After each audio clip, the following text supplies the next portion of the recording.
What an honor to be here today. May you be at peace. May you see the light of your own true nature. May you be healed.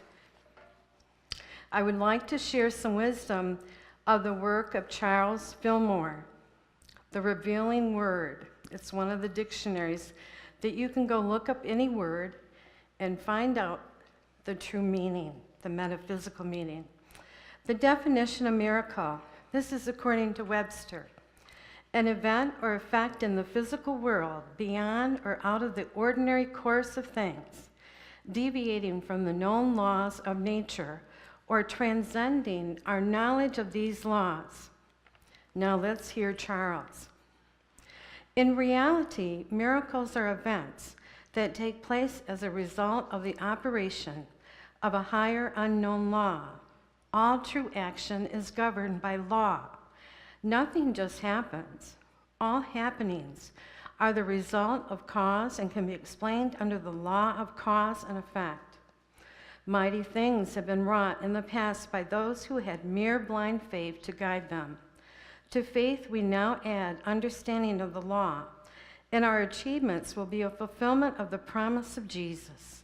He that believeth on me, the works that I do, shall he do also, and greater works than these he shall do. John 14:12. So let us take a look at his indication about the word light. The understanding principle in mind. In divine order, it always comes first into consciousness. Light is a symbol of wisdom. When Jesus said, I am the light of the world, John 8:12, he meant that he was the expresser of truth in all aspects. Years ago, I had read about chanting and the effects of all aspects of your being. I decided to try it out. I lived on a turtle farm for about 10 years, and I began chanting. There's a Robert Gass tape called Alleluia, and I became surrounded in white light, and then within 20 minutes, I became the white light. Now after that, I would just hear the music, and bam, I'd be there in 2 minutes, all right? So I also did the meditations for about 15 years with a friend every day. I would forgo going to a movie because I was dedicated to get that meditation in. We had incredible experiences. I'm very spiritually minded. Since being a little girl, I felt all emotions. And when my sister-in-law was on her deathbed, I found out my brother was like that too. He had all those spiritual gifts and he didn't let us know. But, it's a funny thing with families, how they have generations that they stay quiet of some of these spiritual gifts. I am a medical intuitive. I'm committed to assisting others in their soul progression. Today, I would like to share the joy, use, and delight of attitudinal healing in one's life. In the mid-1970s, Gerald Jampolsky and many others came together in personal and planetary insight that there must be another way to live. One of the associates made the comment, well, what we're doing is we're having attitudinal healing. We're co-creating attitudinal healing. The first one was founded in California, and it helped children that were either having ill conditions with their self, their siblings, or their loved ones, maybe experiencing death. This service expanded to other people, groups, businesses, whatever. It is around the world. I became involved with the Attitudinal Healing Center of Grand Rapids in 1986. After dinner, a man came up to me and handed me a very big book. I give you this book with the desire that you share it with others. A friend highly recommended a class. Founder Genevieve Wyrick was teaching on attitudinal healing. I took it in the fall of 1987. It was a stock market crash, and I was doing fine, and so were my clients, because Spirit had told me a year and a half prior there's going to be a stock market crash. So I started changing up their portfolios. I was a successful financial consultant for 22 years. But I became extremely active in attitudinal healing, all right? So it was kind of two careers, only the one I was paid for as a financial consultant. At one point, I decided to take a break from assisting in the trainings, and Spirit said to me eventually, Gale, you know you can sit on the sidelines or you can get busy, because attitudinal healing is going to be very important and you can be a key person. Well, I didn't want to miss out, right? And I continued with all the activity. In 1994, Genevieve Wyrick made her transition. I adored her and cherished the time we had. One evening, a man came up to me after the People Living with AIDS HIV positive group, and we small capped it not to give it power to the word. Gale, you can quit now if you want, but it could affect thousands. I now realize that was the same man who had given me the big book. And when Spirit gives me that memory, they give me the vibration of who and what that person is. He was an angel, again. I now would like to share some healing stories with you. A dear friend took the training. She was in her 70s, a woman of color, and just very, very special. And she was taking a shower, and she experienced instantaneous healing of being raped by neighborhood boys. I would begin prison mental health services in 2008, utilizing attitudinal healing. I was assigned to a young prisoner who shot everybody in a restaurant. I was extremely scared. It was my first week, and I was kind of losing it. And Spirit said to me, Gale, do not look at what they've done. Treat them all as one. So right there, I put a stop to that. By that time that young man came in, I go, hi, how you doing? You know, I had no fear. I had no hatred in my heart working with the prisoners, and they sensed this.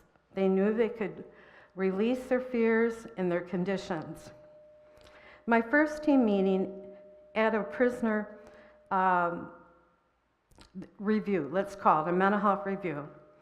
And I mentioned afterward, you know, he's a predator. And a team member spoke up, we do can to improve their mental health status since the courts have already labeled them. So I never labeled anybody ever again, all right? And that is appropriately, since I had been doing attitudinal healing work for so many years. I began setting up substance abuse programming. Western Michigan University was told of my work and pressed me to assist their programs at the prison. One of my class requirements was, I don't allow the F word in my classes. It means fast, furious, and non-consensual. And I want to take rape off the planet. Very few didn't comply. They knew I meant business. And this was through the years. I would share Dr. Emoto's work on the power of the spoken word. I would bring in the book, and he also had cards, and they would see music, and they would see different waters like he was talking about. Dr. Hugh Len took the job of working in a mental health ward in Hawaii. And he would just look at it that everything that he does is part of his responsibility in life. What did he do that brought these people into this prison? He would say, I'm sorry, I'm loving you. He would never see them. He would fill their folder. That ward was eventually closed. Everybody was healed. We had an email that went viral. I made a copy of that for the prisoners, blacked out all the personal stuff. And this young man says to me, is this for real? We can be healed? And I go, yes, you can be healed. The next thing, one day Spirit told me 2 of my substance abuse class attendees had committed a crime forging my class documents. I was told how they did it. I was so upset. Spirit said to me, "You are not to punish them, you're to teach them forgiveness." All right? I was ready to get them out of the class, whatever was taken. The first prisoner came in, and I shared what Spirit had told me.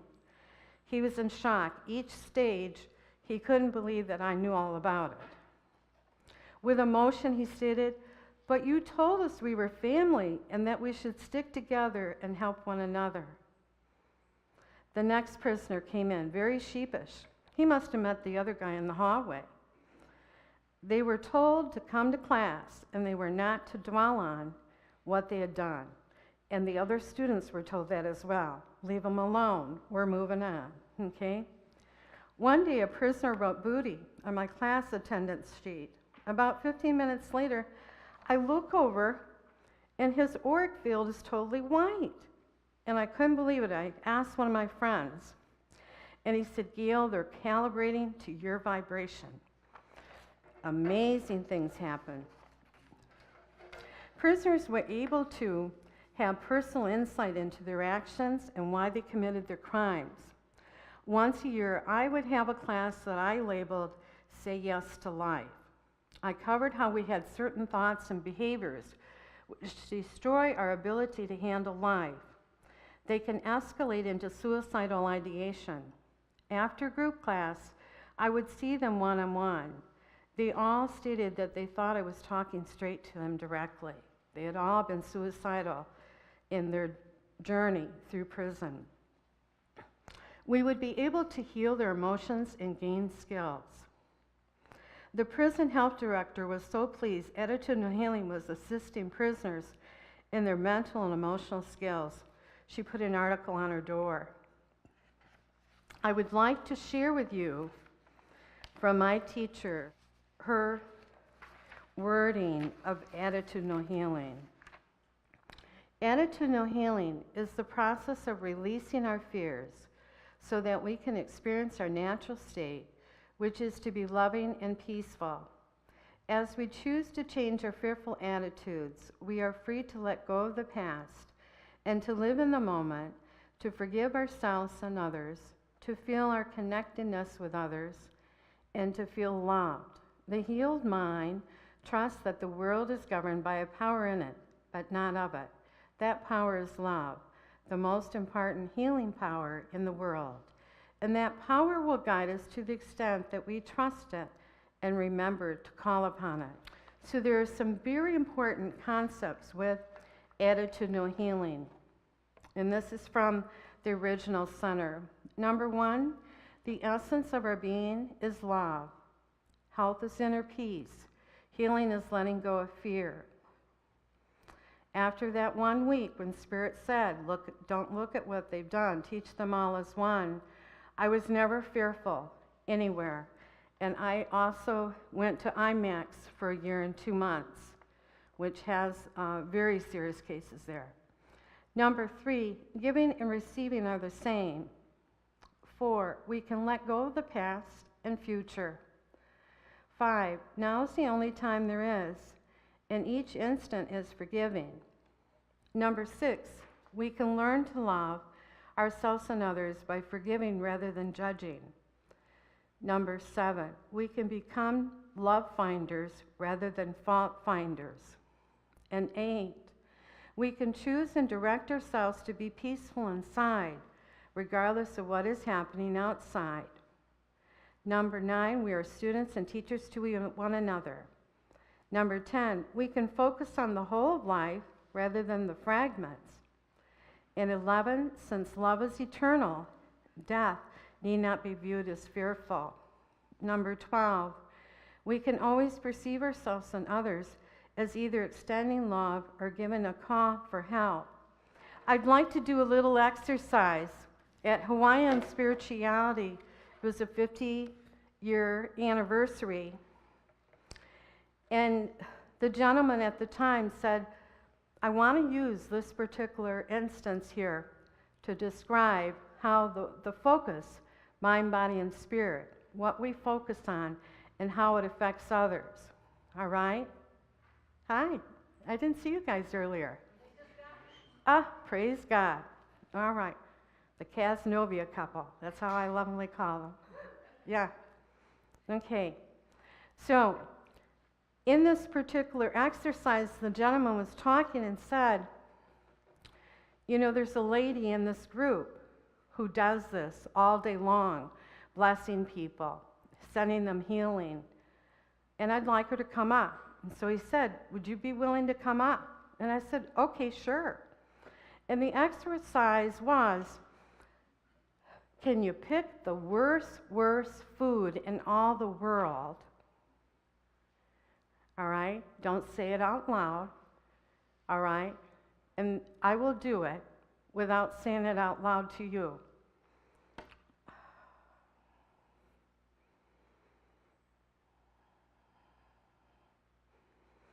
Okay. Anybody see auric field during that? Anybody feel anything? Any words? Okay. So I hate and detest onions, onions, onions.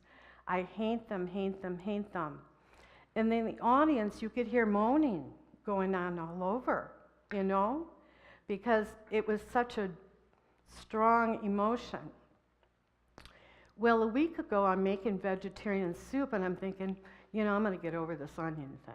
I don't want to carry this with me anymore, okay? So I went and bought some. I was supposed to have 4 little yellow ones, all right, in this mixture. And I got a little one. I thought, I'll just begin small, all right? Now he asked me for my favorite food, all right? So again, I'm not going to say it out loud, but we'll see how we do.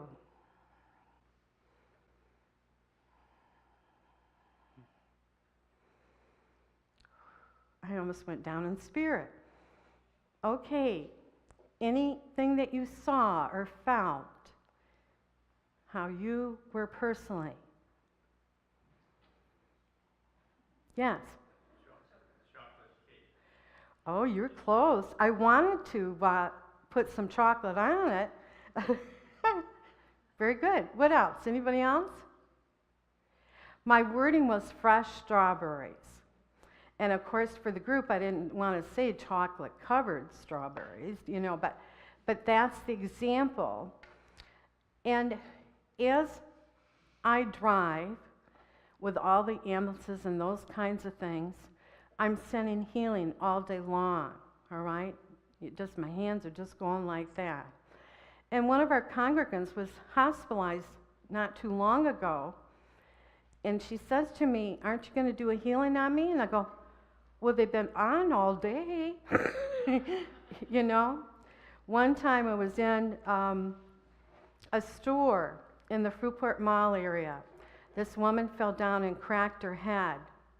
And this pool of blood was this big already. And I thought, oh my God, you know, I've got to get to work here. So I stood off to the side in an aisle, and I was sending her healing. And all of a sudden I felt that feeling, ooh, that the blood had stopped. And I'm just praising God. And this man would come by and he said, Sister, how you doing? The ambulance hadn't even arrived, but I had been able to do that. And so part of the miracle of attitudinal healing is we're all linked together, our thoughts, our emotions. And yes, you may have really extremely bad behaviors or friendships that don't go right. Maybe life doesn't go right. You know, I had a date with MRSA, February of 2016, all right? I'm called the Mercy Miracle because I just kept on going and going like an ever-ready battery. And for me to have this, with my fine motor skills and my other motor skills, for me to stand like this, oh, you have no idea how long it took for me to take it. But that's the key in attitudinal healing. We would work with people that were at risk, people that wanted to have inner peace, and it's for all of us on the planet. And I've had many, many prophecies about myself, and so I know that my work is not done, and neither is yours. God bless you. God bless.